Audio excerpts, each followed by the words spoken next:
everyone, it's Kate from the Foldline. I am back this week with the Sew Down. We haven't done one of these for ages. This is a round of interesting stuff that we've read, watched, listened to, gone to events as well, interesting things that we've all ingested and we think that you guys would like as well. And I thought, as it's the bank holiday, everyone is hopefully having a little bit of time off, and hopefully there'll be something in here. A little bit of something for everyone. It's not all sewing. This one is quite sewing heavy, but there's other stuff that, the podcasts, for example, are not sewing, but just interesting things that we've listened to and hope that you will enjoy too. So I'm going to get started. So I'm going to start with a couple of events that we've got. First one is actually today. If you are near Rye, Merchant Mills are having their 15-year birthday party today. So it's on Saturday the 30th from 10 until 5 in Rye in East Sussex. If you live anywhere nearby and you're at a loose end today, go, because it will be incredible. People are all going to be wearing Merchant Mills patterns with their fabric, and you go and meet lots of people. It sounds like such an incredible. If I wasn't busy that day, I would be going. It sounds amazing. And also, quite excitingly, actually, they are opening up a shop of a homeware shop, which I thought was a really interesting move for them as a business. So things that are actually made up, like cushions and other nice things with their fabrics. And yeah, it's quite an interesting sort of moment for them, and amazing that they've been going for 15 years. It's incredible. So if you're around, that sounds fantastic. Also coming up, now this is going to be amazing. If anyone lives nearish London, September is London Textile Month. So this is part of Selvage magazine. They put on the most incredible array of events in London. Some of them are online as well, so have a look. I will pop links, I should say, to everything I mentioned down below. There's a couple of them are sold out already, but there are really amazing workshops. I looked at it and basically I want to do every single item on the list. I have never seen a kind of lineup of stuff that I've wanted to do more. So if you've got some free time, or you've got, you're able to take a few days off in September and want to come into London and go on some of these talks and workshops, check them out, because they're really, honestly, absolutely incredible. A couple of exhibitions that are interesting. One of them is at the National Museum in Liverpool, and it's a display exhibition of Vivienne Westwood, which will, always be incredible. Lots of her work will be on display. I think it sounds like quite a lot of the kind of punk stuff will be on display, and I think obviously anything with her is going to be incredible. So if you are in that area and you like Vivienne Westwood, definitely make sure you go and check it out. There is also another exhibition which is on my list to go and see, called Design and Disability at the V&A. And I'll just read how they have described it. Design and Disability showcases the radical contributions of disabled, deaf and neurodivergent people and communities to design history and contemporary culture from the 1940s to now. A lot of it is talking about showing different things that have been created to help people with specific disabilities. For example, there's a machine that for people who are deaf, they can go to gigs, and it helps them feel the beat of the music on their chest, so they can kind of enjoy it as well. So there's a lot of it is kind of amazing bits of design that kind of go around and help people. And yeah, I thought it sounded really great. So if you are that is on until February 2026, so there's ages to go, lots of time to book and go and see it if you're interested. Then I've got a couple of books. So the first one, it's just about to be, I think it's released this week actually. It's called Textile Protest by Julia Tristan, and it's a landmark survey of how textiles have been used for political protest in the 20th and 21st centuries, including banners, flags, clothing, and pieces of art from the world of fine art. So and then I kind of read all the blurb about it. So there's lots of stuff, suffragettes, and obviously textile can be used in so many different ways to protest. I think it sounds like a really interesting book. So if you are interested in that sort of thing, I think this will be a really nice summer read. Then we have got a lovely book, and this would be a pre-order because it's coming out in October, from Matchy Sewing Club, who are a sewing pattern designer who we've got on the site, create the most beautiful patterns.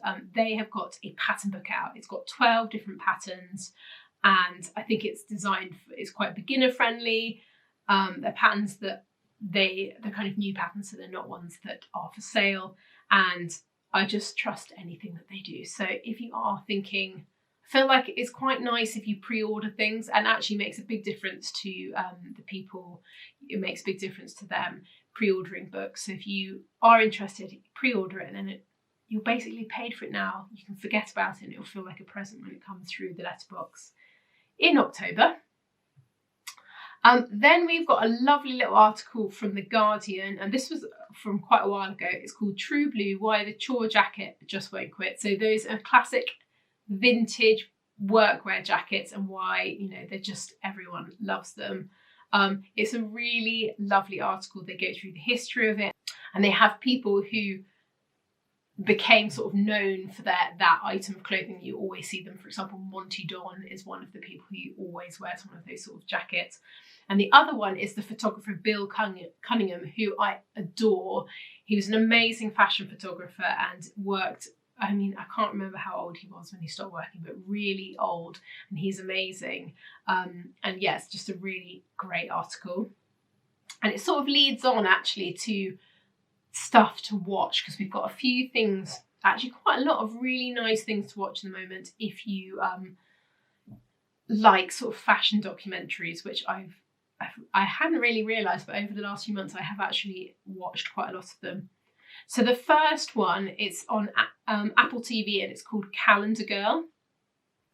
And this is about a lady called Ruth Finley, and I'd never heard of her before, but she was a lady who essentially got all the big designers to, she kind of created the the New York Fashion Week schedule.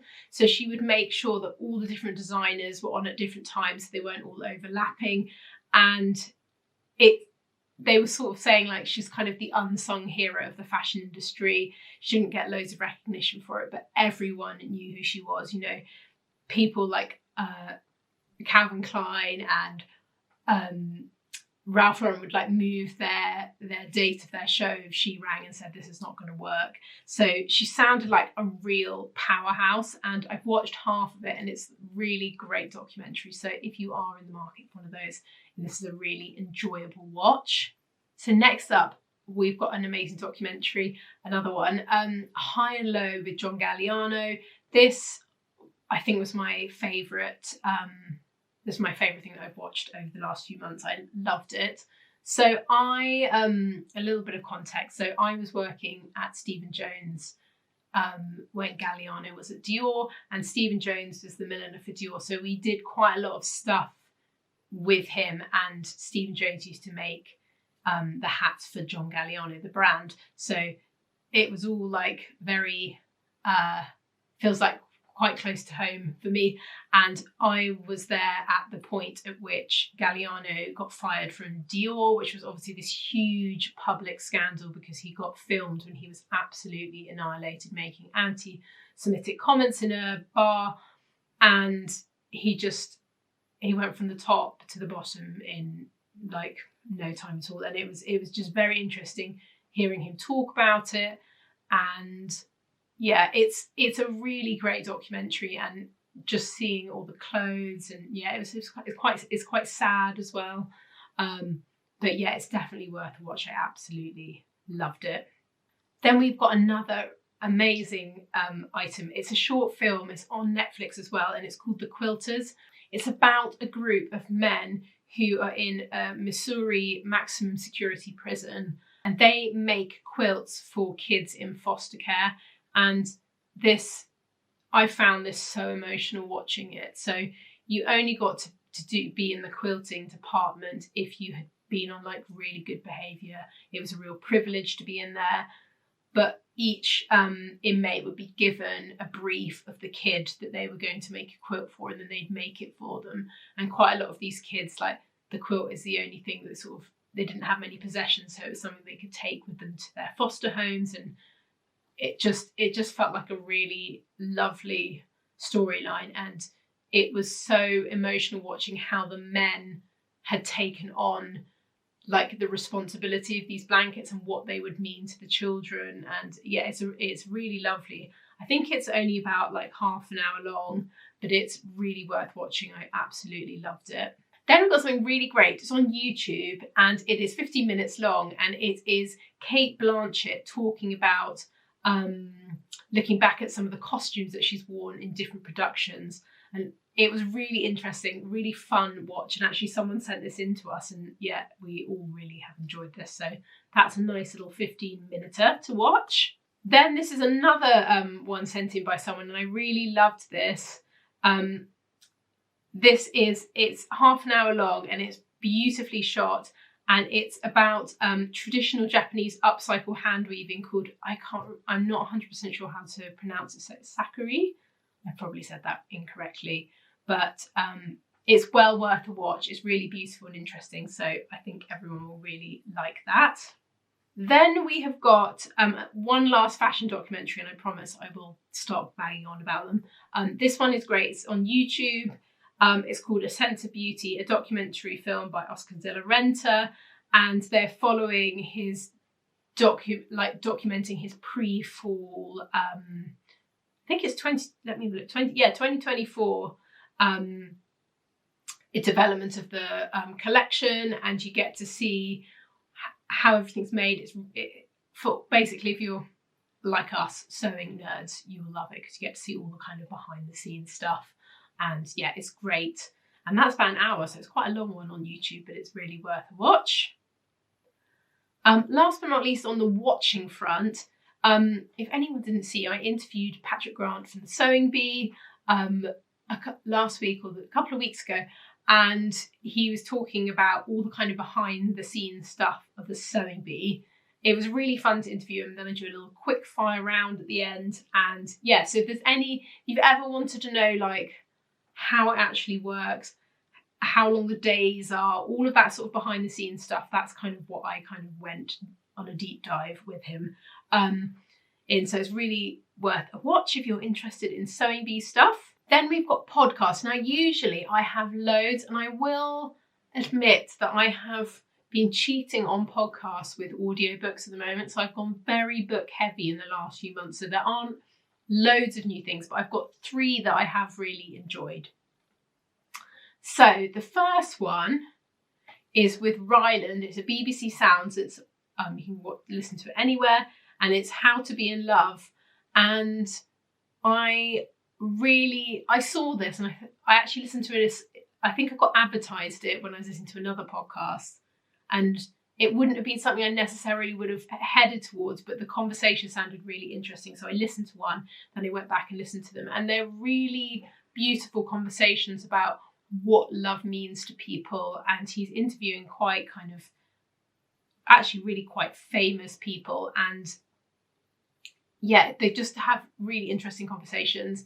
And Ryland himself is looking for love again, and he's kind of, the premise is kind of learning from other people about love and all the different forms. But it's a really lovely listen. So if you are up for a podcast, that one's definitely worth checking out.